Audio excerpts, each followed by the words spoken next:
నేను ఇక్కడ ఏ గొడవ చేశారని రాలేదు, ఆ ఉద్దేశం కాదు. నేను ఎప్పుడు హైదరాబాద్లో కూడా మీరు చూశారు, నన్నే ఇంటి బయట కాపడం, నన్నే ఇక్కడ రానికుండా చేయడం. నేను అడిగేదల్లా ఒకటే, ఇష్యూ ఏంటో నాకు అర్థం కావట్లేదు. నా గురించి బ్యాడ్ మాట్లాడినారు, బ్యాడ్ చేస్తారు, అంతా ఓకే అండి. నేను నా ఇంటికి వెళ్తానంటే ఇల్లు ట్రస్ట్ అంటే అది కోర్టులో ఉంది, కోర్టు డిసైడ్ చేయను, ఆనరబుల్ కోర్టు డిసైడ్ చేసినట్టు మనం ఫాలో అవుదాము. కాకపోతే నేను ఎస్ఐ గారిని, సిఐ గారిని అందరినీ రెస్పెక్ట్ చేస్తాను, అందరిని గౌరవిస్తాను. డిఎస్పీ గారితో కూడా మాట్లాడాను, మేము వెళ్ళిపోతాము. కాకపోతే ఎందువల్ల ఆపుతున్నారో అర్థం చేసుకున్నాను. ఇప్పుడు నేను తాత నాన్నమ్మ సమాధికి వెళ్దాం అనుకుంటున్నాను. అండ్ అదొకటే దండం పెట్టుకుని వెళ్ళిపోతే పండగ పూట పెద్దల పండగ, అది దండం పెట్టుకుని వెళ్ళాలని. అండ్ అంటే ఇక్కడ ఏమైపోయిందంటే అండి, చాలా చిన్నపిల్లల బిహేవియర్ స్టార్ట్ అయిపోయింది.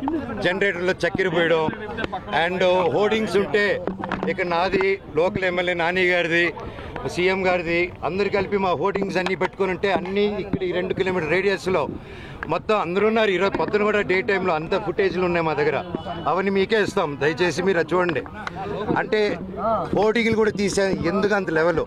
నేను తమ్ముడినే కదా, నేను కూర్చొని మాట్లాడదాం అంటున్నాను. నేను తప్పు చేస్తే కూర్చొని పెద్దల ముందు కూర్చొని పెట్టి మాట్లాడినాను, మాట్లాడేదానికి లేదు.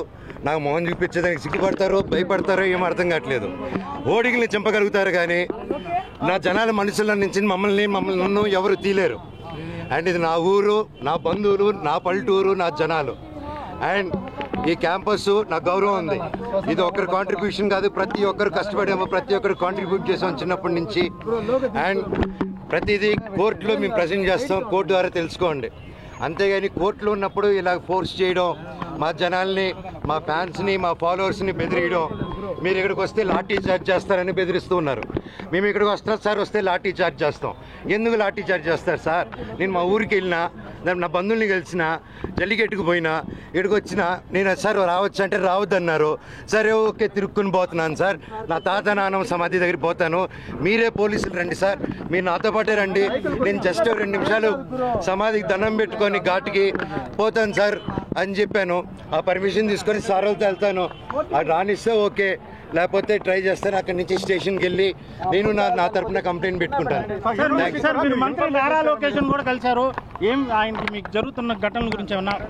లేదండి, మేము ఏదో పర్సనల్ గా కలుసుకున్నాం కానీ వేరే ఏం లేదండి.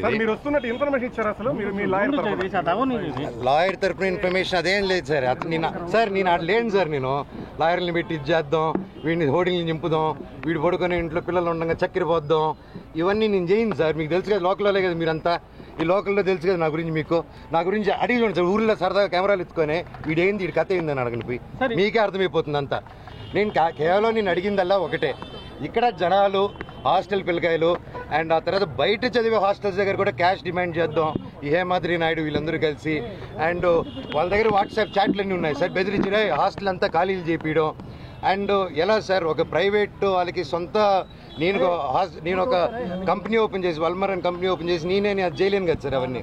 సో నేను అడిగా, స్టూడెంట్స్కి ప్రాబ్లం అవుతుంది, ఇక్కడ ఉన్న విలేజర్స్ ప్రాబ్లం అవుతుంది, అందరూ మన వాళ్ళు, ఎట్టా వీళ్ళకి ఏదో ఒకటి చేయాలి కదా, మనం కూర్చొని మాట్లాడతాము, ఇబ్బందులు అవుతున్నాయి నాన్న, మీ వరకు రావట్లేదు అంటే నాన్నగారు వరకు రీచ్ అయ్యేలా కూడా నేను తీసుకెళ్ళట్లేదు.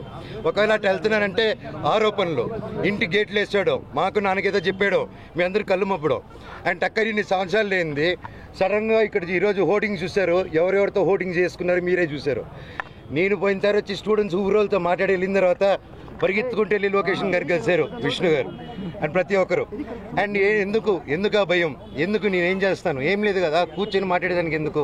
ఎనీవేస్, నేను గొడవకు రాలేదు, ఇక్కడ ఆపారు కాబట్టి చెప్పాను. అందరికీ కనుమ శుభాకాంక్షలు. నేను తాతగారి సమాధి, నానమ్మ తాతగారి సమాధి, అలాగే అక్కడ నా కజిన్ బ్రదర్ ప్రసాద్ అన్న, మంచు ప్రసాద్, ఆయన సమాధి కూడా ఉంది అక్కడ. నేను జస్ట్ దండం పెట్టుకుని వెళ్తానన్నా, అంతకుమించి ఇప్పుడు తాత నానమ్మ సమాధికి దండం పెట్టుకుంటానని లాఠీ చార్జ్ చేస్తే పర్వాలేదు, తాత నానమ్మ కోసం తప్పులు తింటాను. వేరే ఏం లేదండి, నేను ఎప్పుడు వచ్చినా వెళ్తాను. మా ఊరు నారవరపల్లి కూడా, సో అక్కడికి వెళ్ళిన నా బంధువులు నేను కలుసుకుని వచ్చినాను. వాళ్ళని ఇష్యూలో నేను ఇన్వాల్వ్ చేయలేదు. నేను లోకేష్ గారిని కూడా, ఎవరిని గారిని కూడా, సార్ నాకు ఇలా చేయండి, నాకు ఇబ్బంది పెడుతుంది. నేను ఎవరిని అడగలేదు, ఎందుకంటే ఇది నాది, నా ఒక్కడిది నేను డీల్ చేసుకుంటాను. సార్ ఇప్పుడు సమాధి కాడ వెళ్ళేందుకు పోలీసులు మీకు పర్మిషన్ ఇచ్చారా?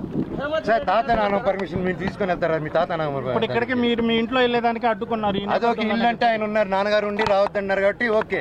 ఇప్పుడు తాత నాన్న సమాధికి ఇప్పుడు ఎట్టది మీరే చెప్పిన న్యాయమా? న్యాయం అది కోర్టు పరిధిలో వెళ్ళకూడదు. నాకు కోర్టు ఆర్డర్ రాలేదన్నా, సర్టిఫికేట్ రాలేదు. ఇప్పుడు నాకు ఆయన జిరాక్స్ కాపీ ఇస్తే తప్ప అది వచ్చింది. నాకు first of all xerox copy ఆయనకి ఎవరు ఇచ్చారో తెలియాలి కదా. నేను స్టేషన్కి వెళ్ళి అదే అడుగుతాను. సర్టిఫికేట్ అది జిరాక్స్ కాపీ నాకు కోర్టు ఇచ్చింది, అలా బయట ఇవ్వకూడదు. ఆయన చేతికి ఎవరో లోపల నుంచి ఇచ్చుంటారు కదా. నేను అప్పుడు సార్ని అడుగుతాను, సార్ ఆ పేరు ఇవ్వండి, నేను file complaint file the complaint. So ఇప్పుడు నేను తాత నాన్నమ్మ సమాధి దగ్గరికి వెళ్తున్నాను. దండం పెట్టుకొని నేరుగా చంద్రగిరి స్టేషన్ కానీ ఎస్పీ గారి దగ్గరికి కానీ గవర్నర్ పర్మిషన్ ఇస్తే అపాయింట్మెంట్ ఇస్తే అడిగెళ్ళి కలిసి అఫీషియల్గా లాంచ్ చేసుకొని బయలుదేరుతాను.